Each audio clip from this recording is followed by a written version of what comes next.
Buen día, estimados estudiantes. Bienvenidos a un trimestre en la materia de saneamiento ambiental de 12, bachiller en ciencia. Me gustaría, antes de empezar la clase en sí, me gustaría compartir con ustedes de que el sistema de evaluación,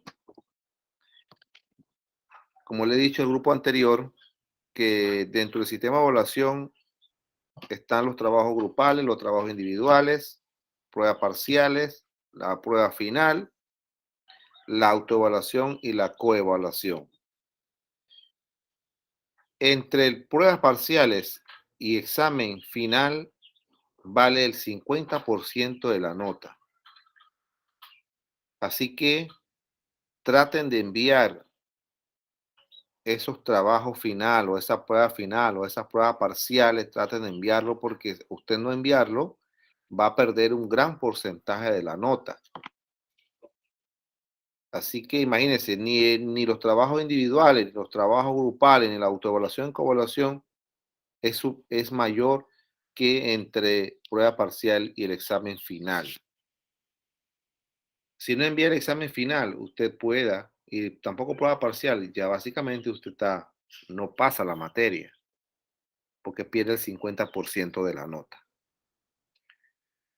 Así que, por favor, envíen sus trabajos a tiempo, envíen sus pruebas parciales, envíen su prueba final y se dan cuenta de que ustedes van a tener entonces el 100% la nota en la plataforma. También traten de enviar las asignaciones a tiempo. Acuérdense que si no envían las asignaciones a tiempo, pierden un porcentaje de esa asignación.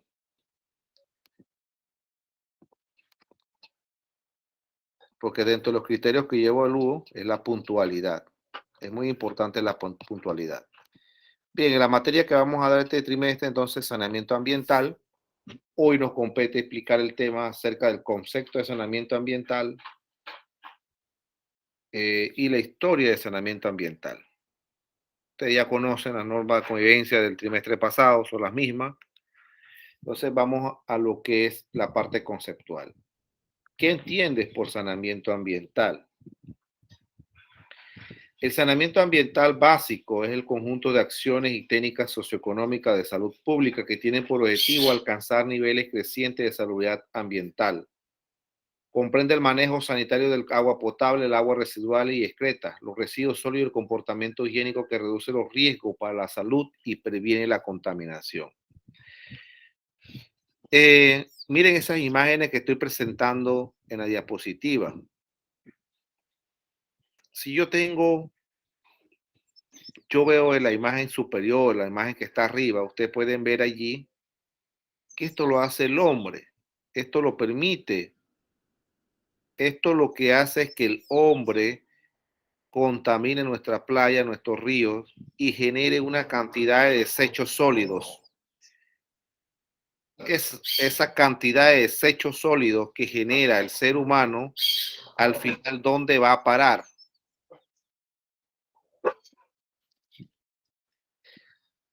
Entonces, tenemos que conocer o tratar de ver cuál es el impacto negativo en el medio ambiente cuando nosotros contaminamos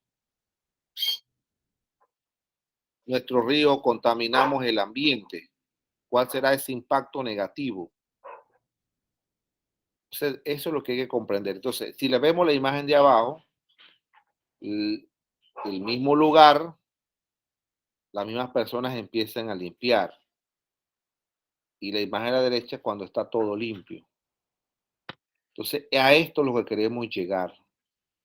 Queremos llegar a que si hay algo contaminado, tenemos que limpiarlo, descontaminarlo, para que podamos nosotros visitar esos lugares. Entonces, saneamiento ambiental, como dice ahí, no tanto, bueno, comprende lo que se llama el manejo de agua potable, residual y excreta y los residuos sólidos. Y el comportamiento de las personas en su alrededor. Entonces, es lo más importante que nosotros tenemos que comprender, el comportamiento del ser humano. ¿Cómo debemos nosotros comportarnos dentro de un medio ambiente o dentro de un ambiente o donde vayamos nosotros a visitar en cualquier momento, ya sea en nuestras casas, la ciudad, en el campo? ¿Cuál es el comportamiento del ser humano? ¿Para qué? Para reducir o prevenir la contaminación de lugares. Nosotros por ley tenemos derecho al acceso a agua potable, el acceso al, al manejo sanitario de las aguas residuales y excretas, como también tenemos derecho a mantener un ambiente sano. Pero ese ambiente sano tiene que estar acompañado de que el ser humano pueda él comportarse de una manera eficiente. Si nosotros como seres humanos no tenemos esa cultura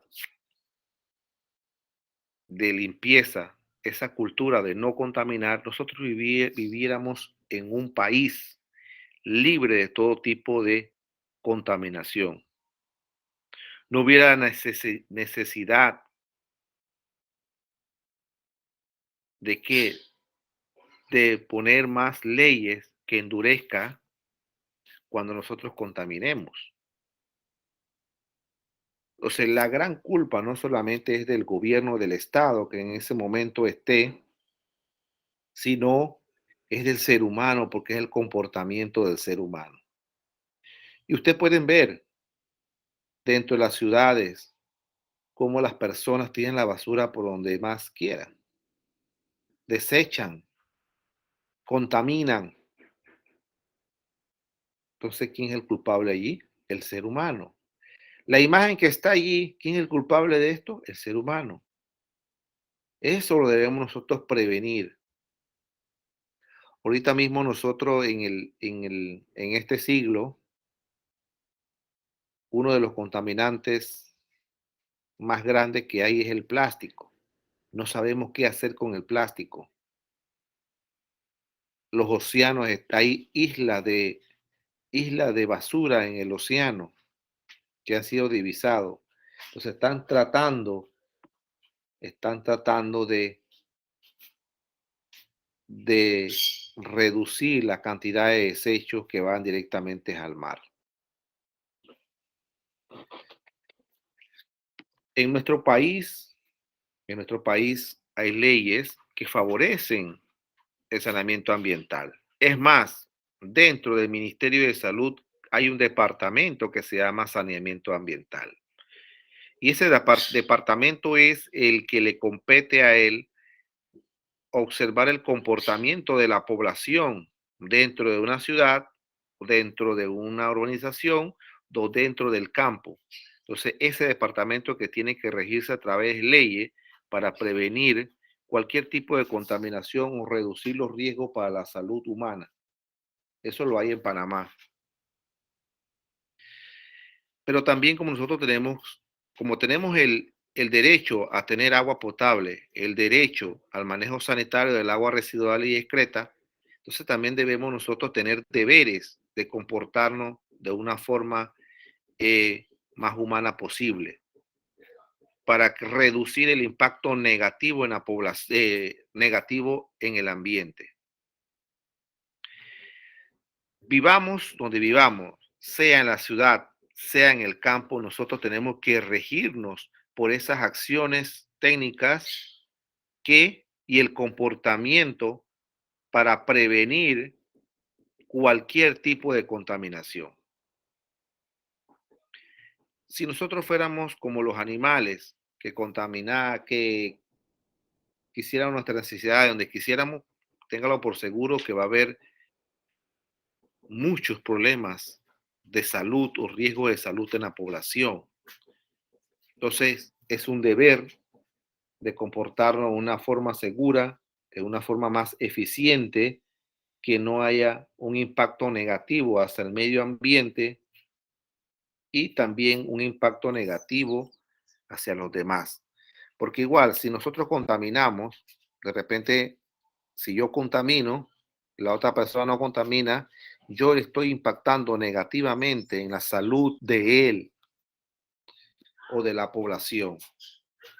Y eso es lo que tratamos de prevenir.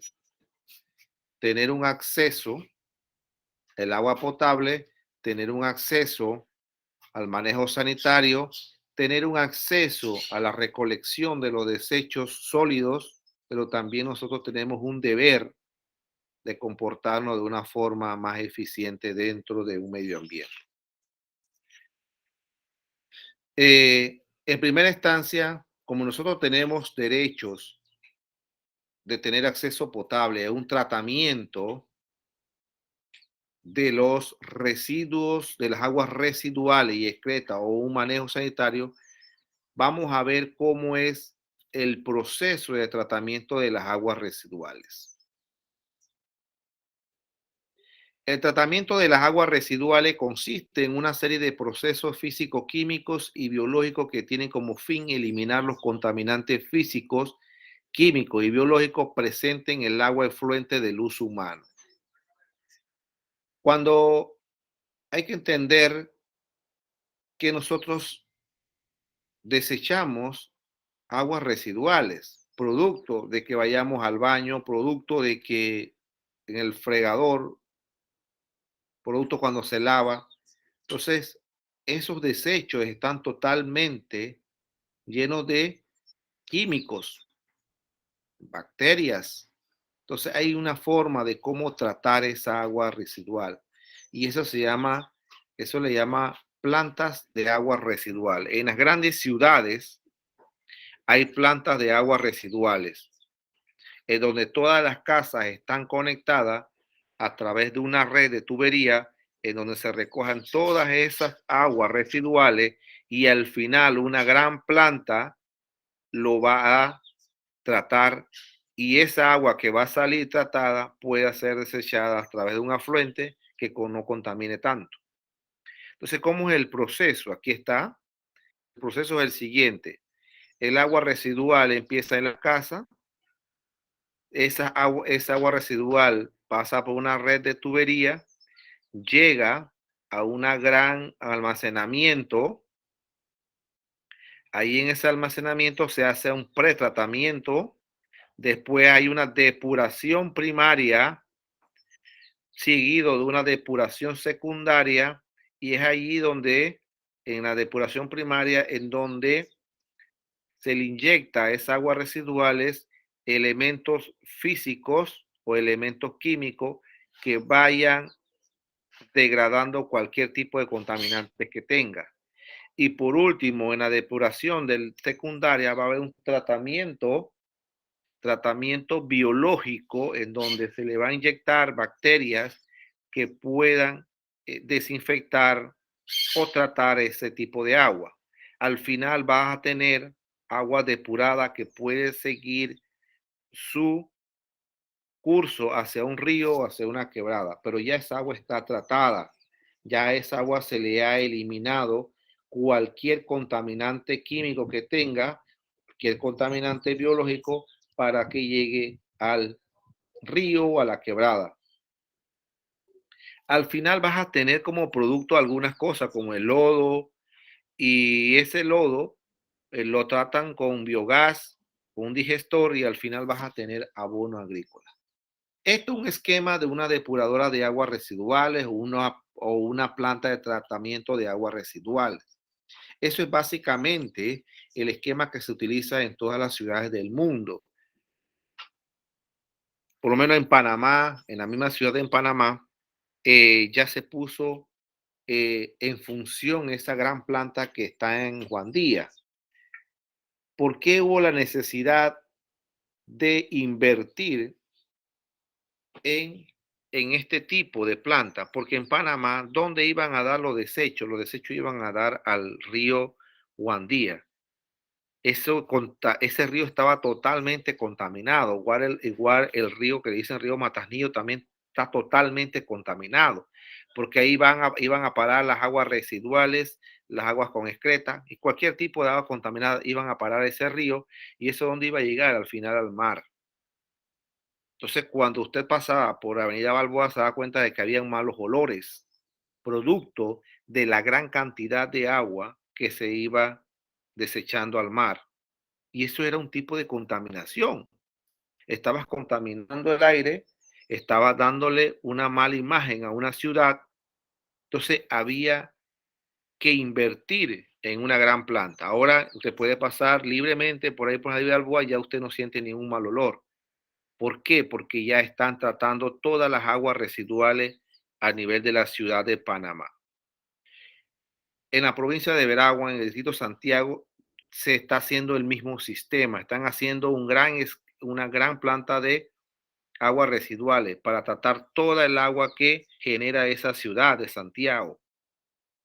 Por eso ustedes pueden ver que ahora están metiendo una red de tubería. Es para que esa agua llegue a una gran planta y ahí pueda ser tratada y al final vamos a tener agua depurada, agua tratada, que puede ser vertida al río. Usted podría darse cuenta, el río este que pasa, que se llama Río Cubíbora en Santiago, ese río está totalmente contaminado.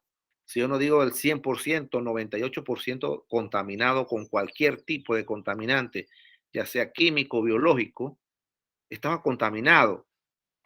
¿Por qué? Porque todas las aguas residuales que generaba esa ciudad, que se genera ahí, iba a parar a ese río. ¿Y eso qué generaba al final? Tipo de contaminación. Se contaminó el río, había mal olores en el aire, contaminación del aire, al final eso va a parar al mar, igual allá se contaminaba. Entonces, los países, las ciudades tienen que invertir en un proceso, en una planta que pueda tratar las aguas residuales. Por lo menos en el campo, en la parte rural, el tratamiento de aguas residuales es diferente. Usted tiene un gran tanque séptico y es ahí donde van a parar todas esas aguas y ahí ellas no van para ningún lado. Usted la tiene almacenada en ese tanque séptico y de ahí entonces no pasa para ningún lado. ¿Cómo contaminamos? Si yo tengo una zanja y yo trato de que toda esa agua residual de una casa llegue a una gran zanja, entonces ahí sí estoy totalmente contaminando a ese medio ambiente. Porque esa agua va a parar a alguna quebrada o va a parar a algún río. Entonces, sigo contaminando. Entonces, asimismo es el tratamiento de las aguas negras, las aguas que vienen de los baños higiénicos dentro de las ciudades, van a parar a la gran planta de tratamiento de agua residual. Entonces, acá en el campo y en el área rural, nosotros tenemos que tener por lo menos servicio higiénico, donde se almacena todas esas aguas con excretas, se almacena en un gran tanque séptico y eso no va a parar a ningún lado, se mantiene dentro de ese tanque. Entonces, eso es lo que nosotros debemos de tratar de tener dentro de una área rural o dentro de una área urbana. Hay que también recordar que dentro del área rural las casas están lejos, hay menos población, se contamina menos. Sin embargo, en una ciudad totalmente poblada, una cantidad de población muy grande, ahí esa población va a contaminar más, va a generar más desecho, va a generar más agua residual, más aguas negras y al final hay que prestarle mucha atención y darle un tratamiento específico a todo este tipo de aguas residuales que se genera en las grandes ciudades. Vamos a ver cómo funciona esto de las aguas residuales. Vamos a ver un video de cómo funciona el tratamiento de las aguas residuales en cualquier parte. O sea, este es el procedimiento, el proceso correcto que hay que seguir. ¿Para qué? Para entonces tratar ese tipo de agua residual para mantener una ciudad limpia, para tener un saneamiento ambiental adecuado y así nosotros podemos vivir en un ambiente sano. Es importante recordar siempre que el comportamiento de la población determina también determina la calidad del medio ambiente que nosotros queremos tener. Queremos tener un ambiente limpio, libre de cualquier tipo de contaminación, pero entonces no estamos aportando absolutamente nada como seres humanos para nosotros tener ese ambiente limpio. Y eso es como nosotros, yo siempre he dicho, el comportamiento de una población define la calidad ambiental que nosotros tengamos en el futuro. El saneamiento ambiental no solamente depende del gobierno y del Estado, de las leyes que se regulan, sino también el comportamiento del ser humano. Vamos a ver el video de cómo nosotros podemos observar de cómo funciona esta planta de tratamiento de aguas residuales.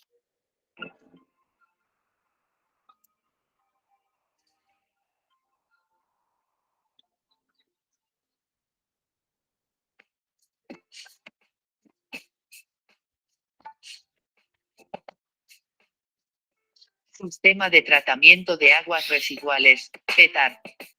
Para la instalación de este sistema, se deberá realizar una excavación, además de nivelar el área excavada, y rellenar con grava de diferentes granulometrías. El sistema está conformado por una trampa de sólidos, la planta PETAR, y un módulo de perfeccionamiento de agua.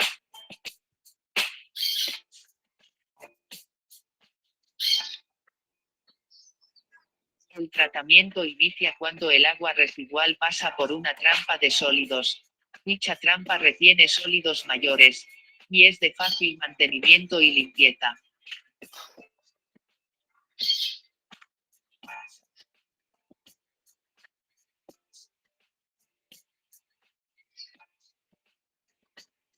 Después el agua ingresa a la planta PETAR, en la cámara del filtro percolador anaerobio, en el cual encontramos un proceso de degradación biológico, realizado por bacterias anaeróbicas, y al tiempo su diseño hidráulico separa las grasas. Estas quedarán atrapadas en la parte superior de la cámara. El agua ingresa a la cámara aerobia de lodos activados con lecho fluidizado.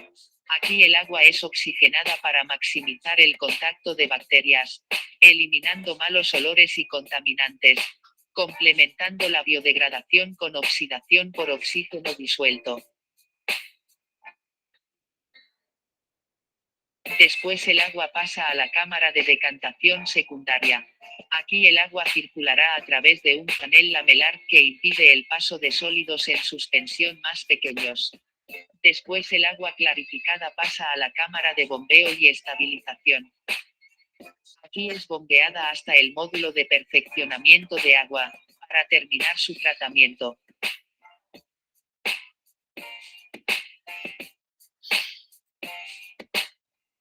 Este módulo, mediante sus diferentes componentes, complementa y desactiva el proceso de degradación biológica, eliminando malos olores y microsólidos en suspensión, así como también toda bacteria o elemento biológico, dando como producto final agua tratada libre de contaminantes, lista para su vertimiento o reuso. Cumple con la resolución 0631 del 17 de marzo de 2015.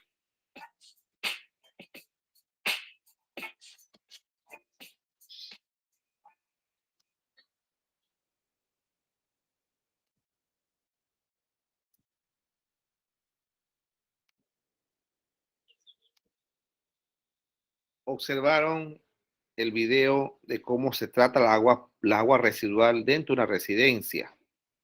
Esas son pequeñas plantas que se instalan en la residencia. ¿Para qué? Para que el agua pueda ser reutilizada. Ustedes vieron ahí que el agua es reutilizada para bombearla y regar el pasto, regar las plantas que usted tenga dentro de su residencia, dentro de su área donde usted habita. Entonces, esa es una forma de cómo nosotros podemos reutilizar el agua tratada. Esa planta es una planta de agua residual de una casa. Pero eso es un mecanismo que nosotros podemos utilizar. Acuérdense que el recurso hídrico, no podemos decir que es inagotable. Llega un momento en que este recurso se vaya a agotar. Entonces nosotros tenemos que reutilizar esa agua para cualquier otro fin. Claro, no podemos utilizar esa agua para tomar. Claro que no. Podemos utilizarlo para otro uso. Nosotros tenemos la gran cultura de que toda el agua potable aquí en Panamá es uno de los países que el agua potable la genera para todo. El agua potable la utilizamos para tomar, para cocinar, para lavar carro, para lavar casa. Eh, el agua potable la usamos para regar las plantas. La utilizamos para todo. Entonces, en otros países el agua está dividida en diferentes usos. El agua potable es solamente para tomar y cocinar. El agua para lavar carro es otro tipo de agua, esas son aguas tratadas. Y así sucesivamente con tal de reutilizar la mayor cantidad de agua. Entonces, eso es lo que nosotros debemos hacer también en nuestro país. No lo estamos haciendo. La verdad, ustedes pueden decir, bueno, si yo compro una planta de tratamiento de agua residual, ¿cuánto me va a salir? Una buena cantidad de dinero y tengo que darle mantenimiento, eso me va a salir muy costoso. Y es cierto, pueda que le salga costoso, pero al final aquí el que gana es usted y gana el medio ambiente. Las plantas de aguas residuales municipales, así como las que están haciendo en Santiago, son a mayor escala. Ahí sí se va a recoger toda el agua de toda la ciudad, toda el agua de las urbanizaciones, las barriadas, la industria, el comercio, van básicamente a esa gran planta de agua de tratamiento de agua residual. Allí sí el procedimiento es a mayor escala, pero el tratamiento es igual. Se le tienen que tratar primario, secundario, así como vieron ustedes allí, es donde se le va a inyectar algunos, se va a limpiar de todo contaminantes químicos, se va a limpiar de cualquier contaminante biológico. Cuando yo hablo de contaminante biológico, estoy hablando de las bacterias, virus, protozoarios. Y ya tiene que pasar por un proceso de, no sé si ionización que mata cualquier tipo de bacteria. Y ahí entonces al final esa agua tratada va a parar al río, a la quebrada o al mar, y esa agua no va a hacer daño. ¿Por qué? Porque está libre de cualquier tipo de contaminante, ya sea químico o biológico. Entonces, eso es la gran diferencia entre tratamientos de aguas residuales en casa y tratamientos de aguas residuales municipales o a nivel de una ciudad o de un país. Al final, el proceso es el mismo y al final vamos a obtener el resultado que nosotros estamos necesitando, que es no contaminar los afluentes, no contaminar al ambiente, no contaminar al aire, etcétera, etcétera. Entonces, eso es lo que buscamos nosotros con todo este tipo de tratamiento de aguas residuales. Estas son las aguas residuales que le estaba diciendo un ratito, de las aguas residuales que son a gran escala. Las aguas residuales son generadas por residencias, instituciones y locales comerciales e industriales. Esta puede ser tratada dentro del sitio en el cual son generadas, por ejemplo, tanques sépticos u otros medios de depuración. Fue el que vivo en Anantito, fue otro medio de depuración. Y también los tanques sépticos que uno tiene que tiene en casa, que es donde se desechan las aguas producto de los baños higiénicos. O bien puede ser recogida o llevada mediante una red de tuberías y eventualmente bomba a una planta de tratamiento municipal, que es la que nos estaba explicando hace un ratito. Ahí sí, usted ven aquí, estos tratamientos de agua, esa gran planta de agua residual debe estar casi cerca de un río, una quebrada. ¿Para qué? Para desecharla allí, para depositarla. Pero esa agua que sale aquí, que ustedes ven aquí, sale ya totalmente libre de cualquier tipo de contaminación. Ustedes ven esta red que está aquí, mire el agua por cuántas tanques grandísimos tienen aquí, cómo va tratando, pasando proceso por proceso. Y aquí el gran almacenamiento, esa agua va pasando por cada, como le estaba explicando hace un rato, un pretratamiento, pasa a un tratamiento primario, después secundario, para al final entonces hacer una depuración y al final entonces desecharla o vertirla a un río o una quebrada, pero totalmente limpia de cualquier tipo de contaminante. Entonces, estas son las grandes plantas de tratamiento de aguas residuales que existen en muchos países.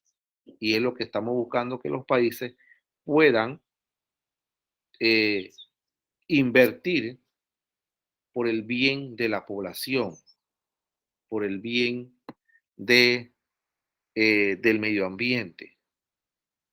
Porque si contaminamos ríos, estamos contaminando lo poco que nosotros tenemos. Cuando contaminamos un río, no solamente vamos a tomar agua contaminada, sino que también ahí van a morir varias especies que viven en ese río, van a desaparecer. Entonces, es tratar de minimizar un impacto negativo en el medio ambiente. Y es lo que estamos buscando. Y es lo que se busca con la parte de saneamiento ambiental. Saneamiento ambiental, más que una materia, siempre lo he dicho, no es más que cómo nosotros debemos comportarnos con el ambiente para mantenerlo limpio, libre de cualquier tipo de contaminación. Aquí está como la planta esa que usted vieron un ratito así, que funcionan ellos. Estos procesos de tratamiento son típicamente referidos a un tratamiento primario, ya cuando viene el agua, ¿no? El agua llega, el agua llega de esas grandes tuberías que están conectadas a todas las residencias, instituciones, etcétera, llegan ahí, entonces se le da un tratamiento primario, un asentamiento sólido. Entonces, en ese tratamiento primario allí, ahí se va a separar el líquido del agua versus sólido que lleva, porque acuérdense que también esa agua va a llevar parte sólida, porque ahí hay de todo. Ahí están las aguas negras y las aguas grises. Entonces ahí empieza a separarlo. Y el tratamiento secundario, entonces ahí se le da un tratamiento biológico de la materia orgánica perteneciente en el agua residual, transformándolo en sólidos suspendidos que se eliminan fácilmente. Entonces, en el tratamiento secundario, y aquí hay un tercer tratamiento o un tratamiento terciario en donde hay una desinfección, una microfiltración para que al final el agua salga tratada o depurada. Y como le dije, puede haber un paso aquí cuando se separa lo sólido del líquido, un paso en donde podemos nosotros hacer una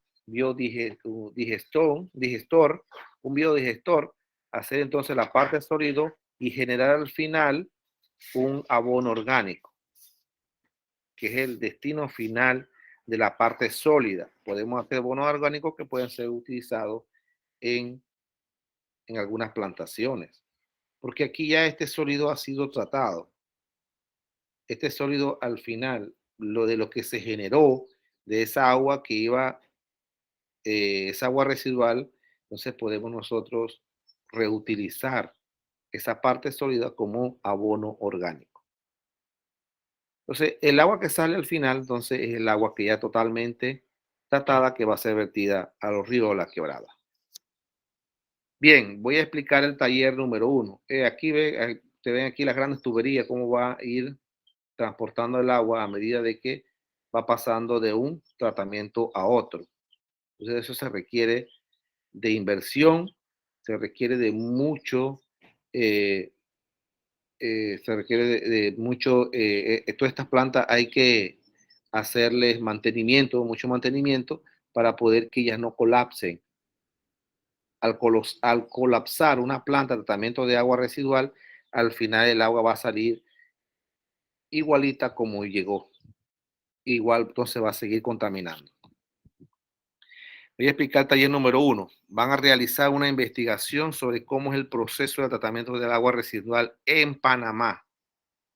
Presenta un análisis de esa investigación e incluye imágenes. En Panamá, ustedes además se van a concentrar en la investigación de cómo es el proceso de tratamiento de agua residual en Panamá y van a presentar un análisis de investigación, incluye imágenes.